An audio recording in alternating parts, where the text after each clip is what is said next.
era. Let's begin referring to it. This fabric referred as Muslim.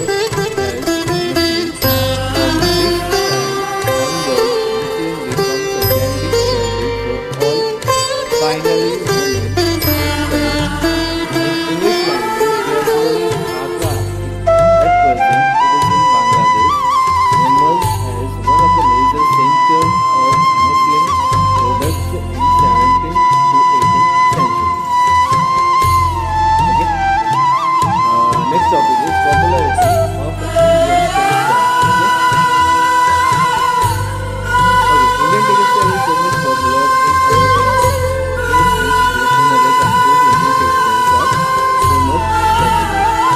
In our country, we know that in our country, so many travelers comes here and take different kinds of things from our country. That is fabrics, textiles, fabric textiles, spices, and items that is diamond, for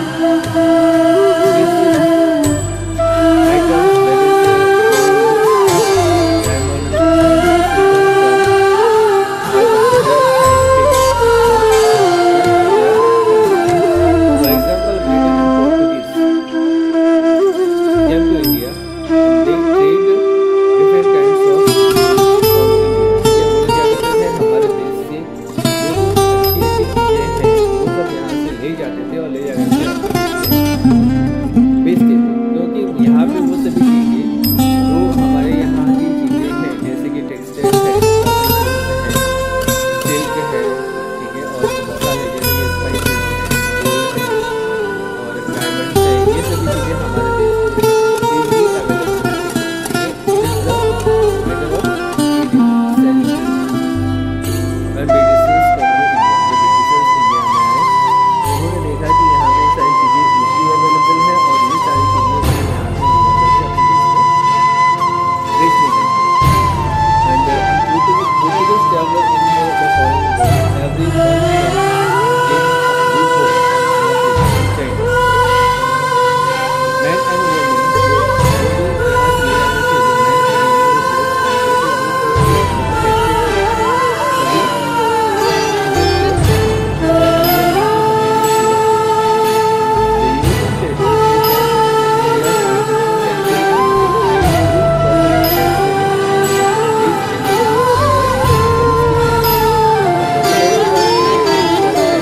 and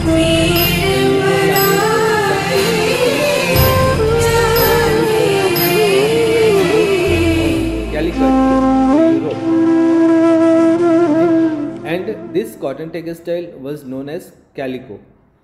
ठीक है, जब जो लोग जो textile यहाँ से ले जाते थे, सपोज वो कैलिकट पोर्ट से लेकर जाते थे, तो उसका नाम उन्होंने रख दिया कैलिको। और भी ऐसे बहुत सारे टेक्सटाइल्स थे, फैब्रिक्स थे जिनको वो यहाँ से ले जाते थे, जिन पे छोटे छोटे डिज़ाइन होते थे और छोटे छोटे डॉट जैसे डिज़ाइन होते थे, उनको वो लोग कहते थे छिंट, which we use for printed cotton fabrics today. Okay, it was derived from a Hindi word that is chint, literally meaning sprinkled drops. It was used to refer to piece of clothes which had beautiful small flowers patterns made by the Indian artist. Okay, हमारे देश में ऐसे सब artist थे, ऐसे craft person थे जो ये सारी चीज़ें डिज़ाइन करते थे। ठीक है, और बाहर के देश में ऐसे मतलब क्राफ्ट पर्सन अवेलेबल नहीं थे। यहाँ पे इंडिया में बहुत सारे ऐसे क्राफ्ट पर्सन थे जो ज्वेलरी डिज़ाइन करते थे, टेक्सटाइल क्लोथ्स डिज़ाइन करते थे, फैब्रिक्स पे अलग अलग तरह के डिज़ाइन करते थे। आपको याद होगा, आपने 7th स्टैंडर्ड में पढ़ा होगा, एक कलमकारी के बारे में पढ़ा होगा। ठीक है, कलमकारी जो कलम से डिज़ाइन बनाई जाती थी कपड़ों के ऊपर, and the design was made with the help of natural colours. ठीक है, नेचुरल कलर्स का यूज़ किया जाता था, कहीं भी आर्टिफिशियल कलर उसमें यूज़ नहीं किया जाता था। ठीक है, तो ऐसे ऐसे क्राफ्ट पर्सन हमारे यहाँ थे 16th सेंचुरी से 18th सेंचुरी के बीच में, कि वो लोग अच्छी अच्छी चीज़ें बनाते थे। और जो अच्छी चीज़ें यहाँ पे जो ब्रिटिशर्स जो यहाँ पे आए थे और पोर्टुगीज यहाँ पे आते थे, उन लोगों को जो भी ये सब अच्छी चीज़ें दिखती थी वो लोग उठा करके अपने कंट्री में ले जाते थे। ऐसा माना जाता है कि 18th सेंचुरी में और 16 to 18th सेंचुरी के में ही लोगों ने मतलब हमारे देश को लूटना चालू कर दिया। Next topic is industrialization and effect on the Indian textile. ठीक है, इंडस्ट्रियलाइजेशन, जब ब्रिटिशर्स हमारे देश में आए तो उन्होंने अपनी जो प्रोडक्शन थे, जो कॉटन क्लोथ्स की जो प्रोडक्शन थे और जो भी प्रेशियस चीज़ें थे, उन सभी चीज़ों के प्रोडक्शन को बढ़ाने के लिए उन लोगों ने क्या किया, इंडस्ट्रियलाइजेशन चालू कर दिया। हमारे देश में बहुत मतलब अलग अलग जगहों पे उन्होंने इंडस्ट्रीज़ लगाने चालू कर दिए। इंडस्ट्री लगाने से क्या हुआ, जब ब्रिटिश लोग इंडस्ट्री लगाने लग गए तो क्या हुआ, हमारे देश के जो क्राफ्ट पर्सन थे और जो टेक्सटाइल पर्सन थे, जो वीवर थे, गोल्ड स्मिथ थे, वो सब लोग बेरोजगार होने लगे। उनकी जो नौकरी, उनके जो काम धंधे थे, वो सब काम धंधे बंद होने लग गए। क्योंकि इंडस्ट्रियलाइजेशन, जैसे अभी ब्रिटिशर्स यहाँ पे आए तो कपड़े बुनने के लिए लोग, पहले सबके घरों में लूम हुआ करता था, लोग हाथ से कपड़े बुनते थे। और जब ब्रिटिशर्स आए तो उन्होंने बहुत सारे लूम्स मतलब फैक्ट्री चालू की और उन्होंने उसमें बहुत सारे लूम्स चालू कर दिए। तो लूम्स लगाने से क्या होता है, उसमें प्रोडक्शन ज़्यादा होने लग गया उन लोगों का और कम दाम में प्रोडक्शन, चीपर प्रोडक्ट उनको मिलने लग गया। ठीक है, सस्ते दाम पे उनको प्रोडक्ट्स मिलने लग गए, जिससे उनका प्रोडक्शन भी बढ़ गया और वो उनका ट्रेड यहाँ से ज़्यादा मात्रा में करने लग गया। While the European traders companies were making huge profit by selling fine quality Indian products in their native market, the European manufacturers were making losses due to shrinking demand of their own products, bowing down the pressure of native manufacturers. The British government enacted the Calico Act in 1720. Okay, Calico Act. What is Calico Act? Calico Act क्या होता है? Calico Act होता है कि जैसे हमारे देश में जो कपड़े बनाए जा रहे हैं और जो चीज़ें यहाँ से ट्रेड किए जाते थे बाहर, तो ब्रिटिशर्स ने क्या किया, उस ट्रेड पे रोक लगा दिया।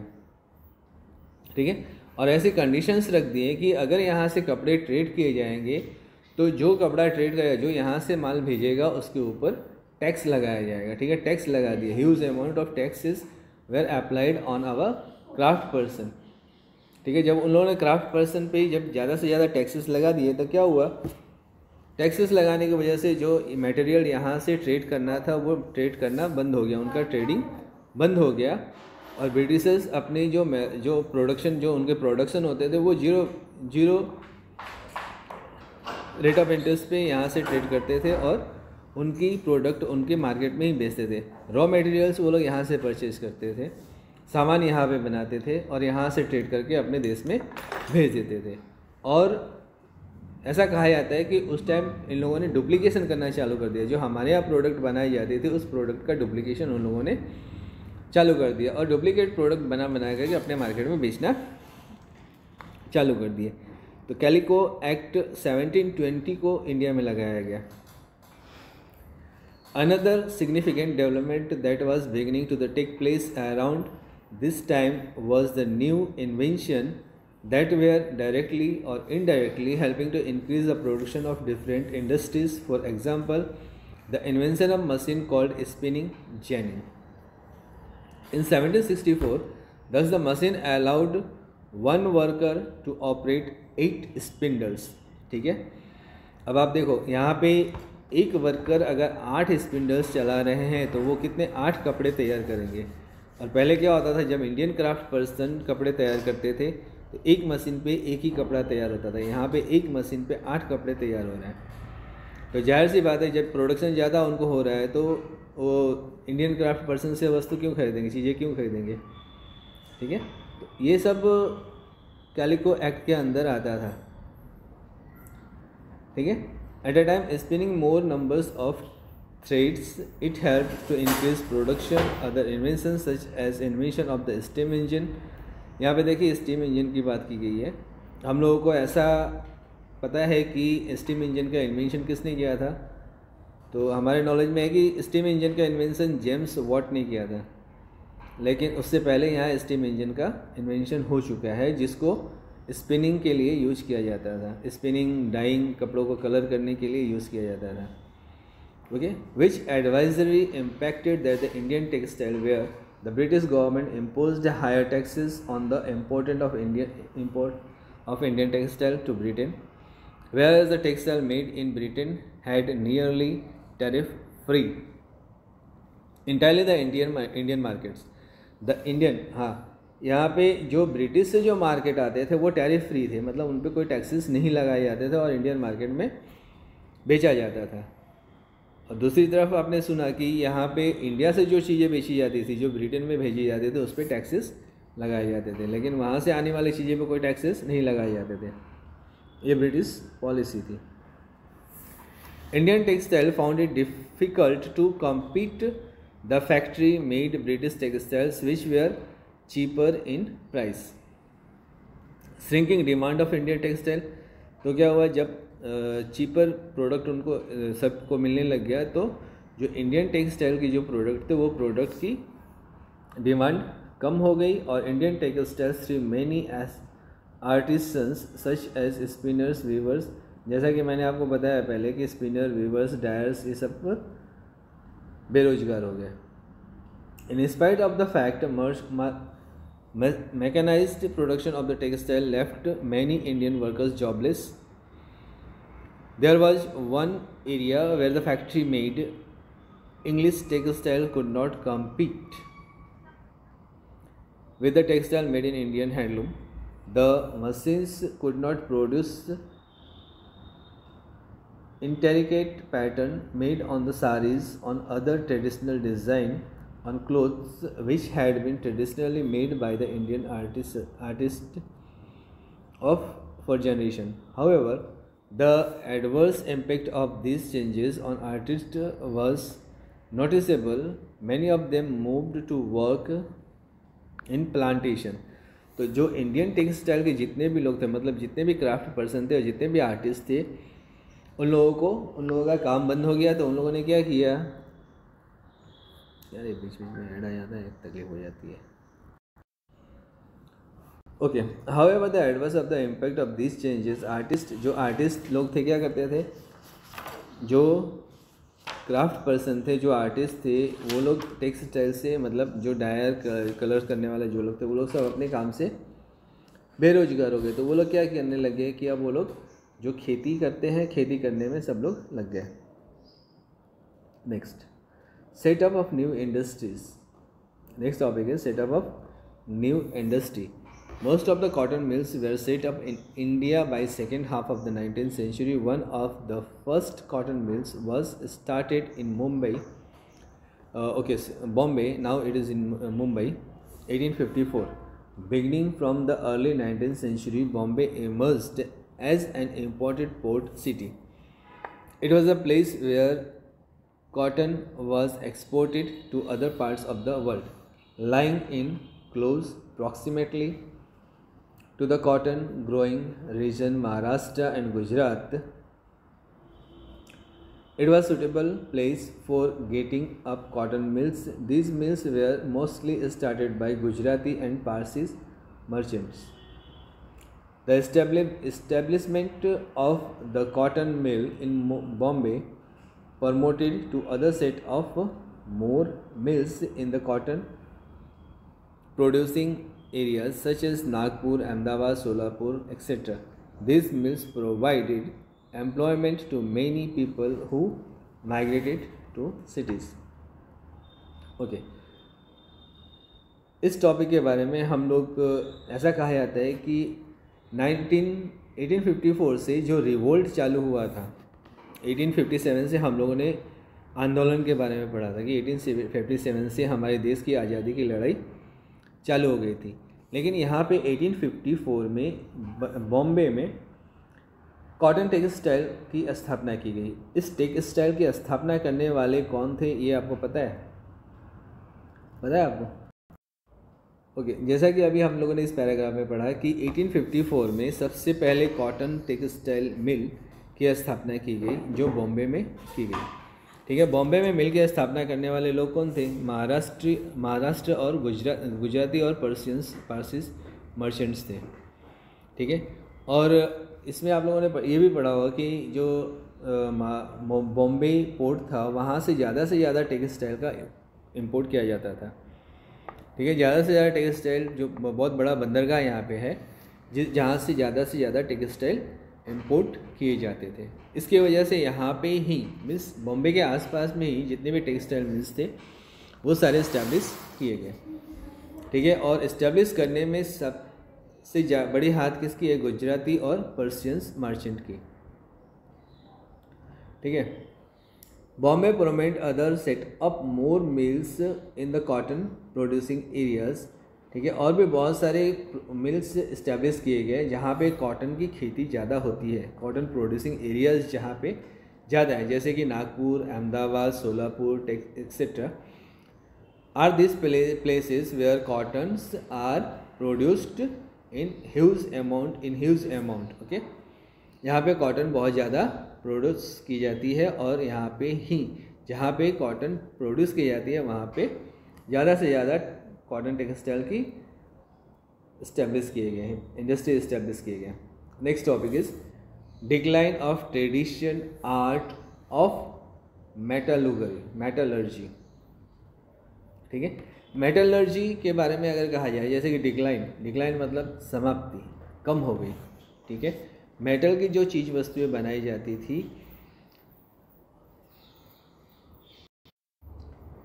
डिक्लाइन का मतलब होता है ख़त्म हो जाना। मीन्स मेटल की वस्तुएं इंडिया में बनाई जाती थी वो बहुत माहिर कलाकारों के द्वारा बनाई, क्राफ्ट पर्सन के द्वारा बनाई जाती थी। ये पिक्चर आप लोग देख रहे हो, या इस पिक्चर में दो a type of silver and gold enamelled work done on the swords and daggers has been participated by the Indian artist since Mughal era की ये पिक्चर है। ये पिक्चर पे आप इसमें देख रहे हो कि इसमें बहुत सारे फाइन आर्ट्स किए हुए हैं। ठीक है। आर्टिस्टों के द्वारा बहुत फाइन आर्ट्स किए हुए हैं। ठीक है। ये एक तलवार है और ऐसा ही तलवार आपको देखने को मिलेगा अगर आप सर्च करोगे नेट पे या फिर कहीं पे सर्च करोगे तो आपको एक ऐसा ही तलवार, टीपू सुल्तान की तलवार आपको देखने को मिलेगी जो उस टाइम के क्राफ्ट पर्सन के द्वारा बनाई गई फाइन आर्ट का एग्जाम्पल है। ठीक है। और ये जो चीज़ें बनाई जाती थी बहुत चैम्पियन क्राफ्ट पर्सन होते थे जो ये सब चीज़ें बनाते थे। ओके। वी हैव रीड, ठीक है, इस पैराग्राफ में जो लिखा हुआ है, we have read about an iron pillar that was erected more than 1000 years ago in India and was not corroded till to date। ठीक है। अभी तक ऐसे का ऐसे ही खड़ा है। एक आयरन पिलर के बारे में जो अभी तक ऐसे का ऐसे ही खड़ा है। ठीक है। Indian artist had championed. Okay. इस पिलर के बारे में आप लोग अगर नेट पे सर्च करोगे तो ये पिलर भी आपको नेट पे दिखाई देगी। और जैसे कि मैंने आपको बताया कि जो चैम्पियन क्राफ्ट पर्सन थे वो अलग अलग शेप और साइज़ की चीज़ें बनाते थे। ये चीज़ें किससे बनते थे? मेटल से। मेटल कहाँ से आता था? From earth. Different kinds of ores was extracted from the earth and they separate the metals. Different kind of metals are separated from there. ठीक है। इस सेपरेशन मेथड को हम लोग कहते हैं मेटलर्जी। आप लोगों ने साइंस में मेटलर्जी के बारे में आपको पढ़ने को मिलेगा। The Indian metal smiths were skilled, they are very skilled person that they produce some of the best metal wares, ornaments, objects of daily use, arms and armors, etc. For example, sword made of wood steel were so sharp and strong that many European scientists such as Michael Faraday spent years of studying about the। ठीक है। Michael Faraday ने जो study किया, ठीक है, Michael Faraday was a scientist who studied about this metals. इस metal के बारे में बहुत स्टडी किया उन्होंने और ये बताया कि ये तो बहुत ही फाइन चीज़ें हैं, बहुत ही महंगी और बहुत ही प्रेशियस थिंग्स है। ठीक है। ये सारी चीज़ें अभी भी आप म्यूज़ियम में जाओगे, किसी भी म्यूज़ियम में जाओगे तो वहाँ आपको दिखाई देगा। Properties of Indian woods swords made by wood metal had very sharp edge. The crafts of making swords from the wood steel was widely known as the metal smiths.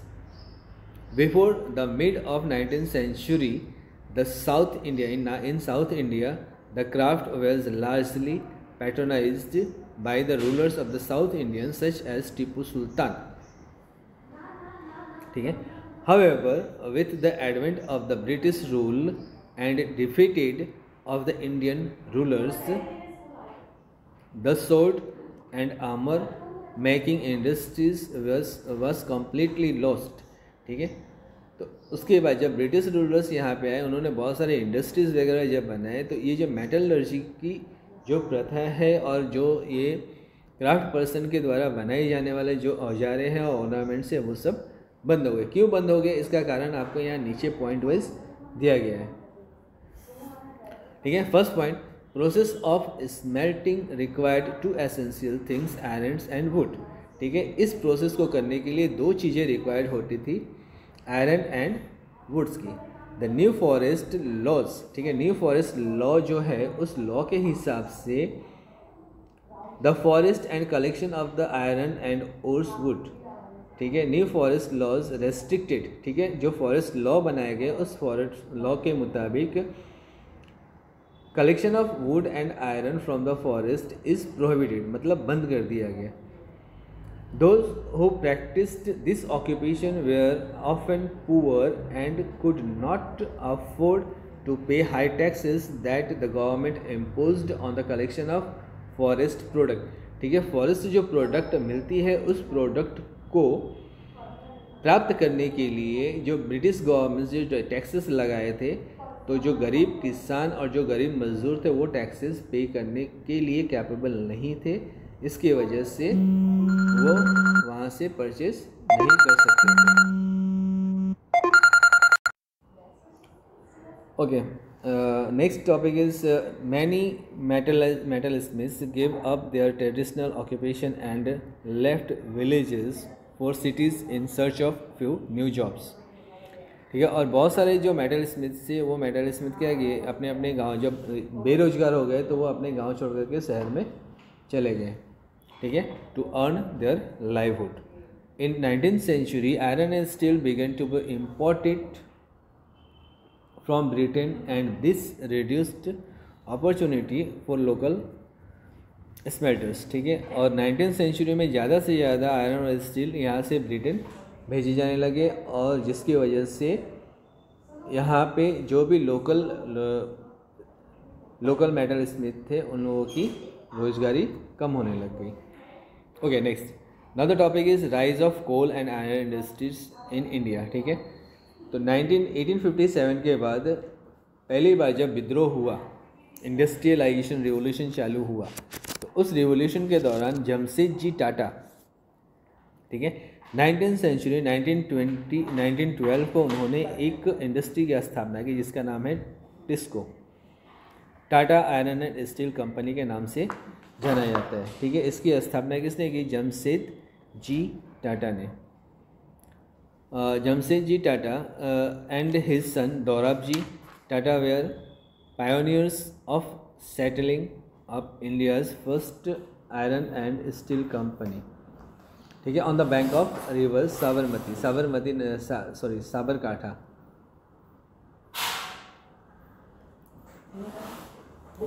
At the place which is called Jamshedpur, Sabar